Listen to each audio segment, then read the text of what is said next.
ታዲያ በዝምታ በስውር መፈጸሙ ካልቀረ ለምን ቅዱስ ገብርኤል እንዲያ በስርዓት ፈለገ? አይሁድ እንዳይደነግጡ የተጨነቀ እግዚአብሔር እናቱን ማስደንገጥ ነበረበት። እየታገለ እየተዋጋ አትነግርም እያለ ትግል ገጠማ ዲያብሎስ። በመጨረሻው ዘመን ስለ ሕዝብ ልጆች የሚቆመው ታላቁ አለቃ ሚካኤል ሲመጣ አታስፈልገኝም ትለዋለህን? እግዚአብሔር የትኛውንም ሥራ ከሠራ እመኑኝ እንዲጠቅመን አድርጎ ነው የሚሰራው። የእግዚአብሔርን ቃል የማያውቅ ትውልድ፣ የረከሰ ትውልድ፣ ይቅርታ አድርጉልኝ፣ ጸጋ እግዚአብሔር የተለየው ከመንፈስ እግዚአብሔር የራቀ የእግዚአብሔር ቃል አጥንትንና ጅልማትን እስኪቆርጥ ድረስ ኃይል አለው፣ ያስተካክለናል። ወገኖች እግዚአብሔር ይሄን ስንከላከል እንድንኖር አላደረገን። ምንድነው? እናስተምር፣ እንማር፣ በሃይማኖት እንጽና፣ ንቅና። በቃ አለቀ።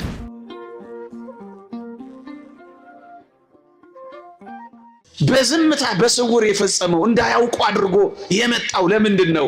ድህነታችን እንዳይቀር ነው። ለምንድን ነው? ደግሞ መዳናችን እንዳይዘገይ ነው። ለምንድን ነው? ወገኖቹን አይሁድ ከክህደት ለመጠበቅ ነው። የዳዊት ልጅ አይደለም ብለው እንዳይክዱ ነው። ለምንድን ነው? ግራ እንዳያጋባቸው ነው። ለምንድን ነው? አጋንንት ከእሱ ጋር ከመዋጋት እንዳይሸሽ ነው። ለምንድን ነው? እንዳያበሳጫቸው ነው። ወገኖቼ እግዚአብሔር የትኛውንም ሥራ ከሠራ እመኑኝ እንዲጠቅመን አድርጎ ነው የሚሰራው። እየሰማችሁኝ ነው? በጣም ሩሩህ፣ በጣም አፍቃሪ፣ በጣም ወዳጅ ነው እግዚአብሔር። ምንም ነገር ከሠራ እመኑት፣ እግዚአብሔርን ተቀበሉት። እንዲጠቅመን ነው የሚሰራው። በሞቴ ሞትን እንኳን ለጥቅማችን እንዳደረገው አታውቁም? መፍረሳችን፣ መበስበሳችን፣ መሞታችን እንኳን ለጥቅማችን እኮ ነው ያደረገው። እንዴ ይሄንን ተውት። የአጋንንትን ትንኮሳ፣ የአጋንንትን እኔና እናንተንን ማታለል እንኳን ሳይቀር እንዴት አድርጎ ለበጎ እንደቀየረው አታውቁም? እንደውም አንድ አባት በፊት ሲያስተምረን ትዝ ይለኛል። ጋሽ ግርማ ይባላል። እንዴት ታላቅ የእግዚአብሔር ሰው ነበር መሰላችሁ። እንኳን እሰይ እንኳን አዳም በደለ ይልና አዳም ባይበድል ኖሮ እግዚአብሔር እንዴት እንደሚያፈቅረኝ አላውቅም ነበር ይላል።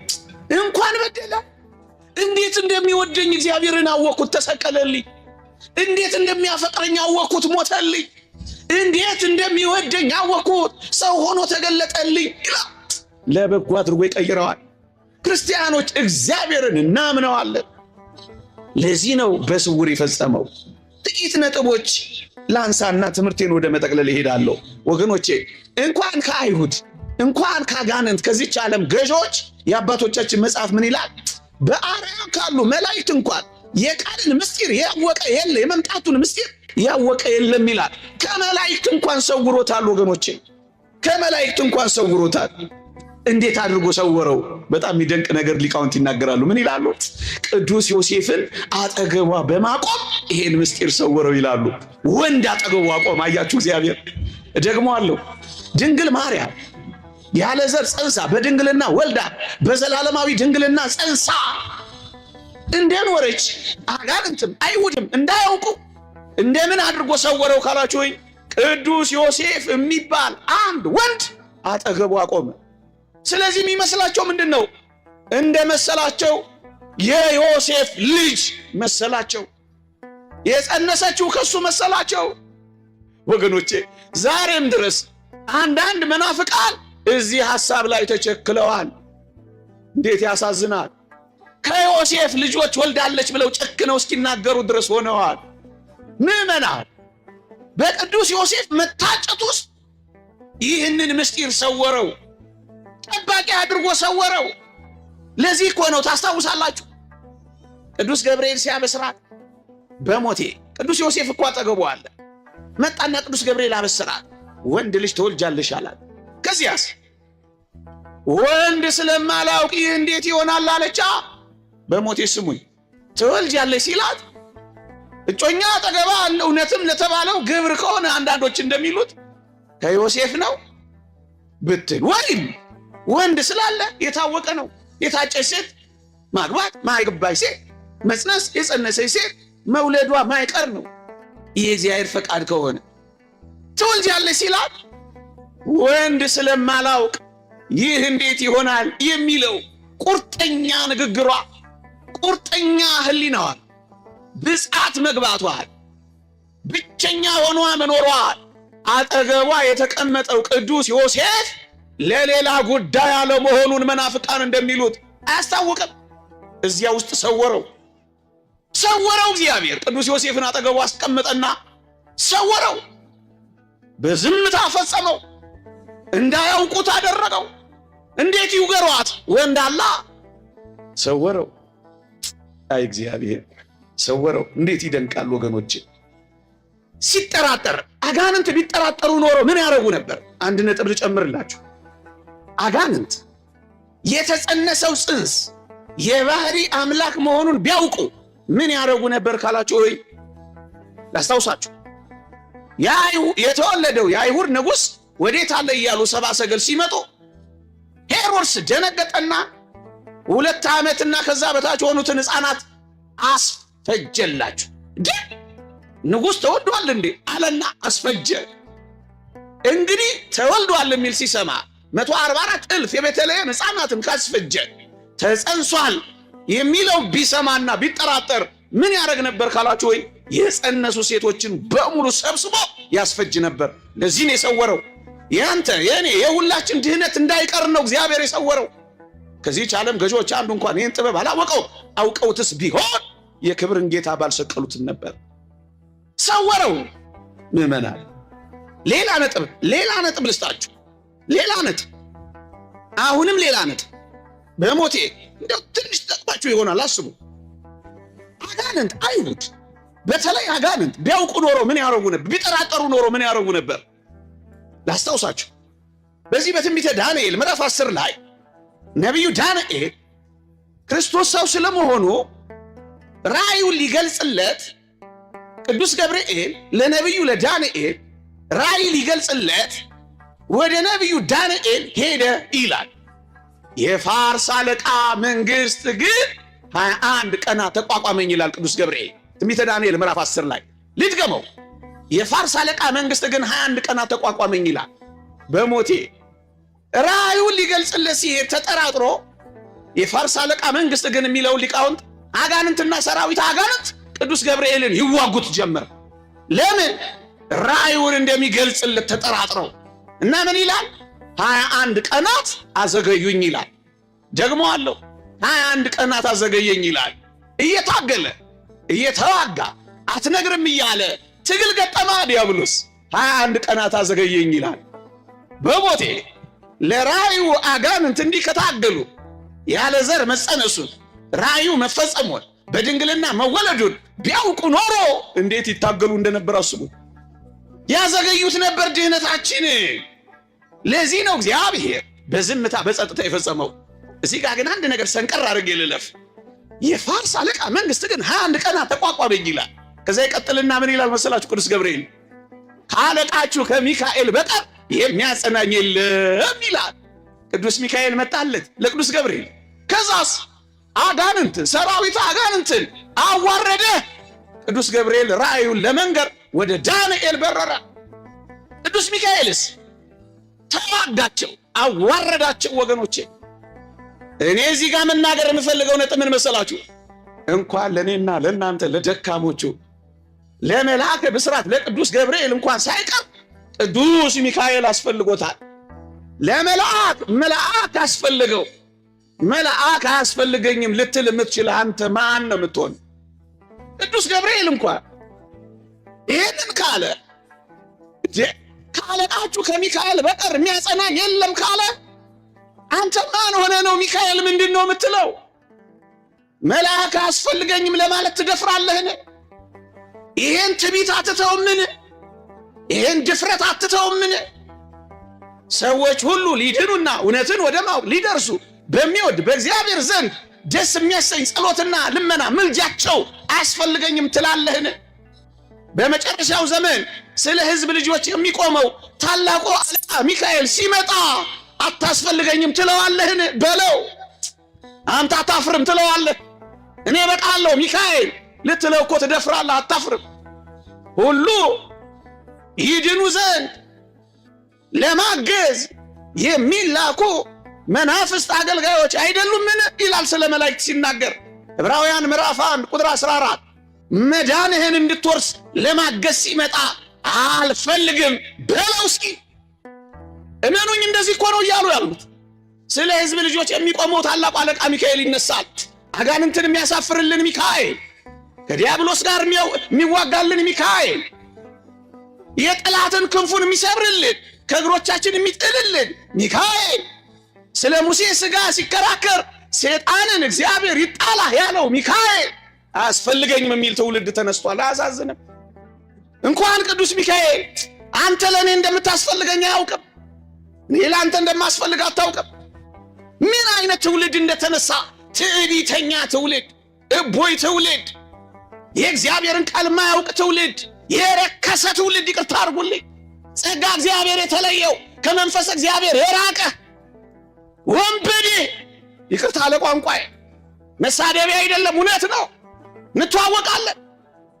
መላእክትን ሲሳደቡ ማያፍሩ፣ ድንግል ማርያም ላይ አፍ ሲከፍቱ ማያፍሩ፣ መሠዊያውን ሥጋውና ደሙን የምናከብርበትን ሲሳደቡ ማያፍሩ፣ እግዚአብሔርን ሲሳደቡ በቅዱሳን ላይ አፍ ሲከፍቱ ማያፍሩ፣ የዲያብሎስ አፍ ያላቸው ምን ማድረግ ይቻላል?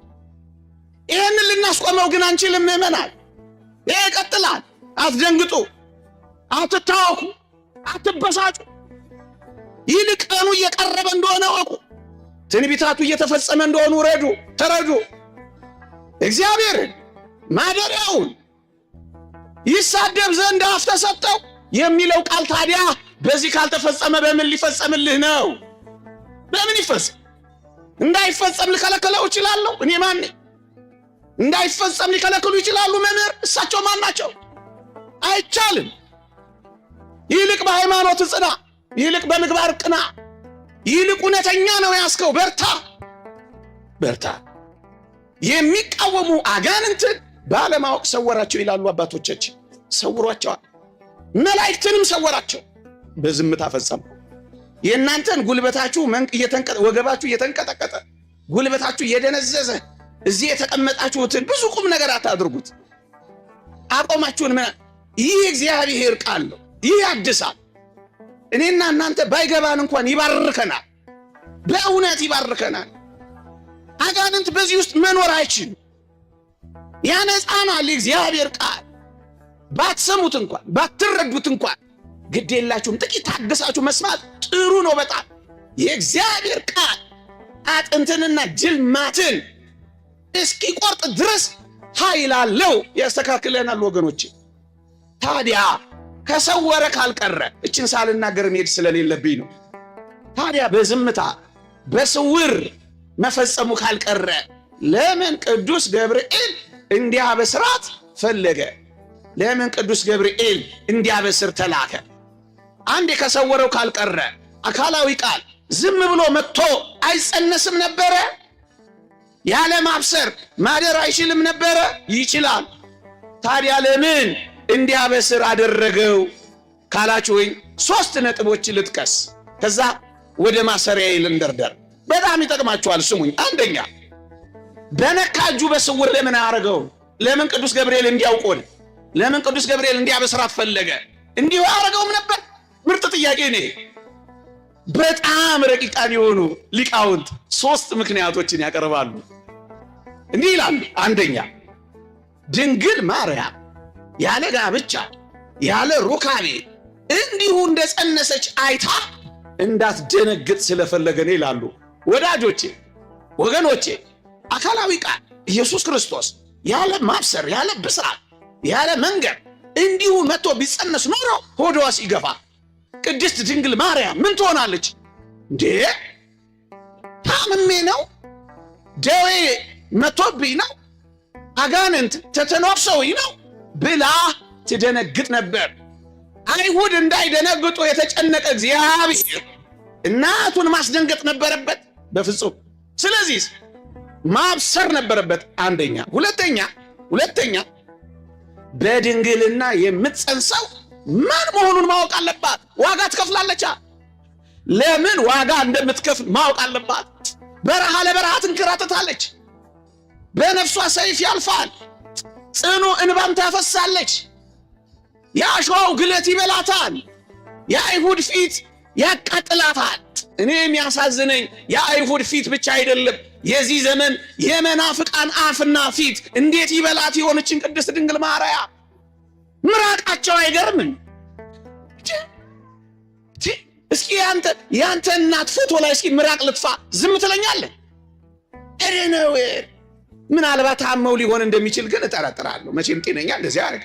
አሁን የኔን ፎቶ ትረግጠዋለህ? እዛ እኮ በጥንቱ ታሪክ እኮ ንጉሱ እንደዚህ ስዕል ሲያቃልል አንድ አባት አነሳና አሉ የንጉሱን ፎቶ ጣለና ረገጠው አሉ። ባለሟሎቹ እንዴት ነው የንጉሱን ፎቶ የምትረግጠው ብለው አነቁት።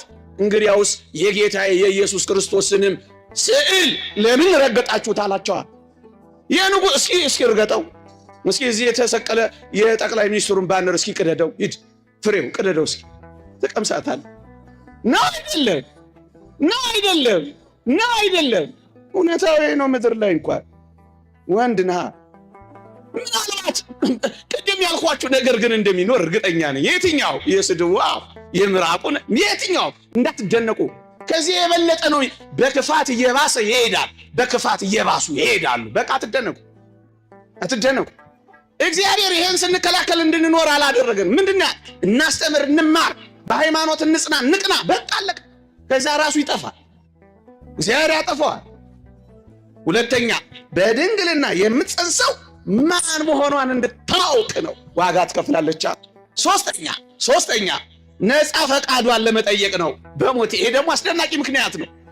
እዩ ዝም ብሎ መጥቶ ትወልጅኛለሽ ማለት ይችላል አይችልም? ይችላል። እግዚአብሔር እኮ እንኳን እግዚአብሔር ይኸው ንጉሥ ችሎ የለ እንደ መከራ እያበሉ በዓለም ላይ በሙሉ እንደሱ አይደል እንዴ?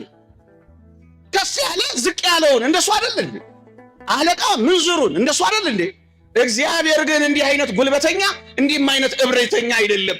አስወድዶ አስፈቅዶ አስለምዶ እሺ አስብሎ እኮ ነው የሚጸነሰው።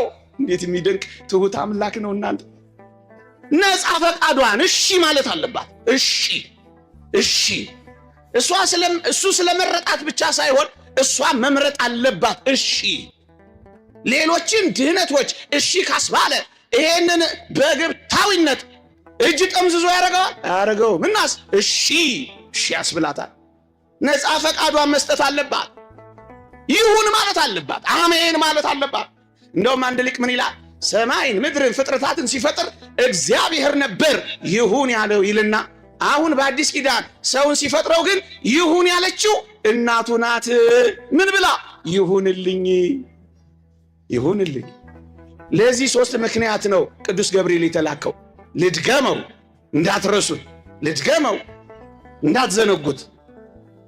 አንደኛ እንዳትደነግጥ። ጽንሱ የመጣው ከሰይጣን መተነኳኮስ ከበሽታ መስሏት እንዳትደነግጥ።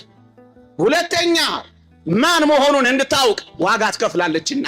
ሶስተኛ ነፃ ፈቃዷን በእሽታ በይሁንታ መስጠት አለባት። አሜን ማለት አለባት። ትምህርቴ ልጠቅልለው 5 ደቂቃ ብቻ። ሌላ ብዙ ማብራሪያ በጣም ብዙ ነጥቦችን ማንሳት ይቻላል። እኔ ግን መጠቅለያ ይሄን ላድርገው። ከዚህች ዓለም ገዢዎች አንዱ እንኳ ይህን ጥበብ አላወቀውም። አውቀውትስ ቢሆን የክብርን ጌታ ባልሰቀሉትም ነበር። ወገኖቼ እኛ ኦርቶዶክሳውያን የምንረዳበትን አእምሮና ዕውቀት እንግዲህ ተረዱ። ምን ይላል አባቶቻችን?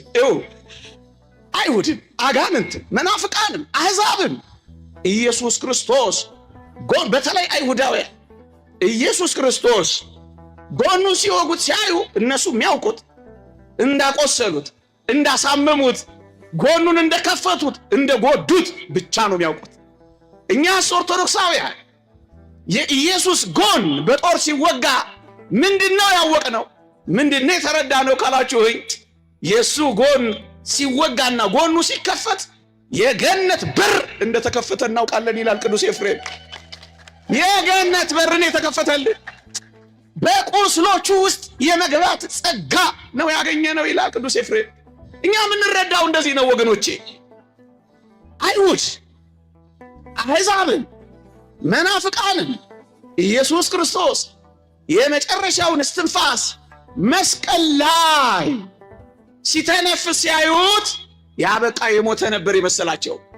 እኛ ኦርቶዶክሳውያን ምን እንረዳለን በዚህ ውስጥ ካላችሁኝ፣ በሞቴ ኢየሱስ ክርስቶስ መስቀል ላይ ስለኔና ስለናንተ ፍቅር የመጨረሻውን እስትንፋስ ሲተነፍስ እኛ ኦርቶዶክሳውያን ምን እንደምናውቅ ታውቃላችሁ? የመጀመሪያውን የህይወት እስትንፋስ እንደገና እንደ አዲስ መጀመራችንን እናውቃለን። የሱ የመጨረሻ እስትንፋስ የኛ የመጀመሪያ እስትንፋስ እንደሆነ ይሄንን እናውቃለን። ኦርቶዶክሳዊነት የሚያውቀው ዕውቀት ከይሁዳዊነት፣ ከአሕዛብነት፣ ከአረማዊነት፣ ከመናፍቃን በጣም የተለየ ነው። እነርሱ በመስቀል ላይ ክርስቶስ እንደሞተ ብቻ ያውቃሉ። እኛስ መስቀል ላይ ምን እናውቃለን ካላችሁኝ፣ እውነት ነው ኢየሱስ ክርስቶስ ሞቷል፣ ዲያብሎስ ግን ተገሏል። እደግመዋለሁ፣ ዲያብሎስ ተገሏል፣ ኢየሱስ ክርስቶስ መስቀል ላይ ሞቷል። ለዚህ እኮ ነው አንዳንዶች አባቴ የተገደለበት መስቀል እንደዚህ አይደለም፣ ዲያብሎስን በመስቀል ላይ ጠርቆ ነው ያስወገደው። ዲያብሎስን የመግደያ መሳሪያ ነው የሆነው መስቀል። እግዚአብሔር እንዴት እንደቀየረው ተመልከቱ። መርገምን መሻሪያን ያደረገው ስለኛ እርግማን ሆኖ መርገምን ነው የሻረልን። የመርገሙን መሳሪያ የበረከት አደረገና ቀየረልን። ማፈሪያ ያሉትን መኩሪያ አደረግነውና ጉልላት ላይ አሰቀለን። በምን ቋንቋ እንግለጽ? ቃላት የለንም፣ ማብራሪያ የለንም። ቀየረው። ይሄንን ነው የምናውቀው። በጣም የሚገርም ነገር ልንገራችሁ። በተለይ መናፍቃ፣ በተለይ አሕዛብ አንድ የሚገርም ጥያቄ አላቸው። እናንተ እኮ የሞተ ነው የምታመልኩት ይላሉ። መነሳቱን ማወቅ አይፈልጉ። ለምን እንደሞተ አይገባቸውም። ቅድም እንዳልኳችሁ የተሰወረበት ሕዝብ ነው። አንተ ግን ይቅርታ ለቋንቋዬ ደፍሬ በመናገሬ ክብር ለአባቶች ይግባ እንጂ አንተ በርቶልህ ነው እዚህ የተሰበሰብከው። ያልበራላቸው ናቸው ይለዋል። the enlightened one የበራላት ያቺ ሴት ትዝ አትላችሁ? ገብቶናል። ገብቶን ነው የምንጮኸው፣ ገብቶን ነው የምንናገረው፣ አምነን ነው የምንጮኸው። ሳይገባን አይደለም። ምን ኢየሱስ ፈራ፣ ደነገጠ፣ ተከዘ የሚል ሲያነቡ መጽሐፍ ቅዱስ ላይ የፈራ የተከዘ የደነገጠ ያዘነ ነው እንዴ የምታመልኩት ብለው ሊጠይቁን ይሞክራሉ። እኛ ግን በዚህ ሐሳብና በዚህ ጥያቄ ውስጥ ኦርቶዶክሳዊነት ምን እንደሚያውቅ ታውቃላችሁ? እሱ በመፍራቱ ፍርሃታችንን እንዳስወገደ እናውቃለን። እሱ በመደንገጡ የዘላለም ድንጋጤያችንን እንዳስወገደልን እናውቃለን። እሱ በማዘኑ ሐዘናችንን እንዳጠፋልን እናውቃለን። ይሄ ምን ማለት መሰለ? ክርስቶስ የሥጋን ሕማማት ተቀብሎ ሕማማተ ሥጋ የሥጋን ሕማም ተቀብሏል። ካሳ ክሶልናል። ለሥጋ ብቻ አይደለም፣ ቆሰለ፣ ታመመ፣ የሾህ አክሊሉ፣ ጅራፉ፣ ንቅሳቱ፣ ችንካሩ እነዚህ ካሳ ክሶልናል። ለሥጋ የሥጋ ብቻ አይደለም፣ የነፍስን ካሳ በምን ካሰ ካላችሁኝ፣ የነፍስ ሕመም መፍራት ነው። የነፍስ ሕመም መደንገጥ ነው። የነፍስ ሕመም መተከዝ ነው። የነፍስን ካሳ ክሷል። አዎ። እንዴት ሆኖ? ታመማ፣ ማን ነው ደግ፣ አዘና፣ ፈራ፣ ደነገጣ፣ ተከዛ። ይህንን አሕዛብ አይረዱትም። እኛስ የነፍስም የሥጋ ካሳ እንደ ካሰ እናውቃለን። ፍርሃታችንን እንዳራቀ እንረዳለን። ርሁቅ አንተም ርሁቃን በስዋሬከ በመሰወርህ ከራቁት የራቅ ነው ይላል ሊቁ። በመሰወሩ ከራቁት የራቀ ነው እግዚአብሔር። ወታለጽቆሙ ለርሁቃን በምህረትከ በምህረትህ ግን የራቁትን ታቀርባለህ ይላል ሊቁ። ከራቅ የእግዚአብሔር ሥራ ይርቅብሃል ወገኔ። አይሁድ፣ በተለይ አይሁድ ሊቀ ካህኑ ልብሱን ሲቀድ እንደተቆጣ፣ እንደተበሳጨ፣ እንደተናደደ ነበር የሚገልጠው። ወገኖቼ ልብ በሉ። የኦሪቱ ሊቀ ካህናት ልብሱን ሲቀድ በክርስቶስ ላይ መበሳጨቱን ነው የሚገልጥ የነበረው። እኛ ግን ክርስቶስ ልብሱን እንዳልቀደደ ስናይ፣ ያኛው ልብሱን በመቅደዱ ክህነቱ እንዳለፈች እንደተሻረች፣ ይሄኛው ግን ልብሱን ባለመቅደዱ ምክንያት ክርስቶስ ባለመቀደዱ ምክንያት ክህነቱ እንዳላለፈች እንረዳለን። ክህነቱ እንዳልተሻረች እንረዳለን። ባጭሩ እኛ አውቀነዋል። ክርስቶስ የእግዚአብሔር ልጅ የባህሪ አምላክ መሆኑን ተረድተነዋል። ከዚህች ዓለም ገዢዎች አይሁድ፣ መናፍቃ፣ አጋንንት ይህን ጥበብ አላወቁትም።